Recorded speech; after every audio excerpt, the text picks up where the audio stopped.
It's Wednesday, July 24th. It's about an hour and a half before the market opens, and I just thought I'd do a bit of a SPY update and outlook. Haven't done some daily recaps in a while, but the reason for that is more that the indexes here are kind of mixed, where the SPY is doing its own thing and the big cap stocks are doing their thing, the small cap stocks are doing their thing. For example, if we look at the weekly chart on the SPY, it had a big red week last week. We've been talking about all along on the way up how we're finally anticipating a potential pullback. So obviously it developed last week in the form of a 3 bar, and I'll show you how on Wednesday that was the key day to kind of expect this finally. We've been kind of looking for this pullback, at different times as it's been moving up, and it like I said, it finally happened. But if you look at some other indexes like the QQ, this is a 3 bar, the QQQs, this is that weekly chart, that was more of just a standard 2 down big red bar, so you're kind of expecting that low to be tested to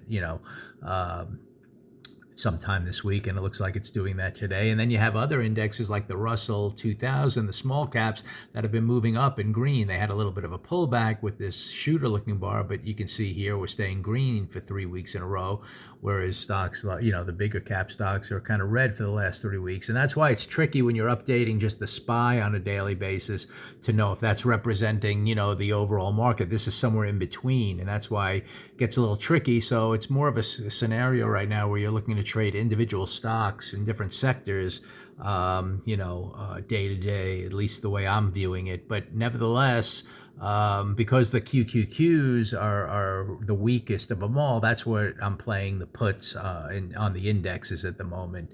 And, there are some opportunities after this big red week. I'm expecting those lows to be tested, and that's why the first couple of days that kind of moved up a little bit, I was looking for sell opportunities to the downside. Same thing on the SPY, a little bit, but it is a 3 bar, and we did fill in this gap, and you would think that low should be tested before moving up, but we'll find out if that's sort of developing today after the hammer bar, the shooter bar from yesterday, the red bar that you kind of expected to test lower. So it looks like we're opening up down in this area. It looks like we're going to test those lows, and I'm treating the SPY and the QQQs similar, although the SPY is a little stronger. So that's kind of just a comparison of the indexes. But in terms of what's unfolding here now, what we need to see on the upside is the SPY kind of having some kind of weekly reversal back up. And on a 3 bar, that's usually an inside bar that,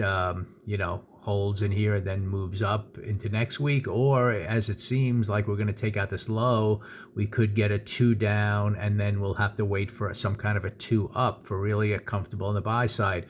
Beyond that, what's really developing with about 5 days to go in the month is the monthly chart, and it'll look a lot worse this morning when it opens up. It looks like we could be getting a shooter bar. So time is important with these charts, and if we're going to end up with a monthly shooter bar that ends up looking like either a red bar or a reversal looking bar, then you kind of expect it to kind of test lower into the next month. So, and then we sort of have there's a little gap here to fill, I could see, and I kind of remember that on the daily chart. There were certain little gap days to fill, but on a 2 down month, you never know if we're going to be starting to take out that low into August. And then, it's one of the things where if you had a 2 down month, you're expecting that, and if it gets there, that's the target, and you stay short.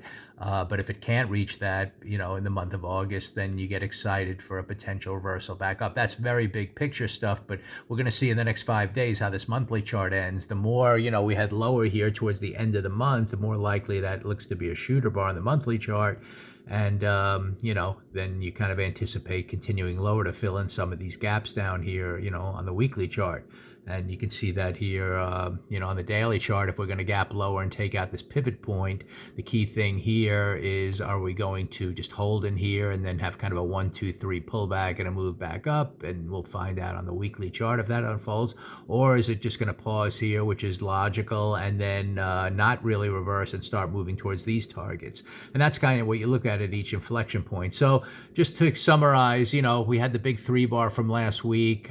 To me, was keeping this in line with the QQQs, thinking that after this big pullback, we're probably going to, test those lows again before reversing higher. We've had 2 days up. a little bit. But if you look at the QQQs, I was expecting after the gap up Monday and Tuesday for it to roll over and test those lows. So like on the QQQs, you've had a couple of this Monday we couldn't even get above the first bar high, and we eventually started lower to take out the intraday low and then kind of failed. So there was a good sell signal in here to take out the intraday low and see if we move towards those weekly lows, but it eventually kind of moved back to the upside. This to me I think could have been a break-even trade. Yesterday was more of a trade where we had the green bar to start. We just kind of stayed inside of that. We failed on the upside, and then we came back down through the opening bar, mid-range. So I bought some puts here as described in some videos, expecting that, just in the big picture, expecting those weekly lows to be tested. And you can see pre-market, we're kind of working down towards that area here. So all along on these 2 days on the QQQs, as described earlier, I was expecting a rollover back to test those weekly lows. And that's why, the context is always the weekly chart to start out. And this, for this index, for example, and some of the bigger name stocks like Tesla and Nvidia and Meta, and I don't know what other ones are in this one, the big ones. But, you're kind of looking at this chart to reverse to the upside before getting comfortable to the buy side. And it looks like we'll get a 2 down. So we'll see if we eventually get a 2 up would be the way to finally think buy side. If not, you just got to stay to the short side, and there is a pivot machine gun here to keep going lower, lower, lower. So we might be getting a much deeper pullback until proven otherwise. That's all you can do is just go with the price action. So anyway, that's kind of an overall update. Again, the SPY is also going to gap down. It looks like if I look at the the pre-market, we're kind of down here now. It's about an hour and 15 minutes before the open. Looks like it wants to test that low again. We'll see what happens here. But the SPY and the QQQs are kind of weak at the moment, and we're just going to need, again, I'm going to stick with that weekly chart. It's kind of a reversal, in terms of looking for a reversal before really getting excited to the buy side on some of the bigger name stocks. If not, we're just going to see if this 3 bar kind of then starts to get continuation towards a monthly chart, which could get a shooter bar and then work a little lower into next month.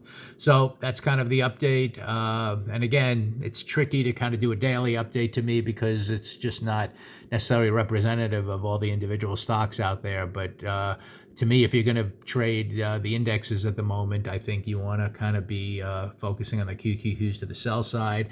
And then when things kind of stabilize a little bit, I'd go more towards the Russell index. This is one example. There are different other indexes which represent this, the small cap stocks as well, and I would treat those to the buy side. So that's kind of the way I see things unfolding right now. And today I think after that yesterday's shooter bar red, definitely expected lower, and it looks like we're going to be testing that bottom here, especially in the QQQs where in some put positions here, and I just want to see after taking out that area what happens at that inflection point. And it's until it reverses to the upside, I'm just going to stay biased lower. So that's kind of an update. Wednesday, July 24th here on the SPY and some of the other indexes.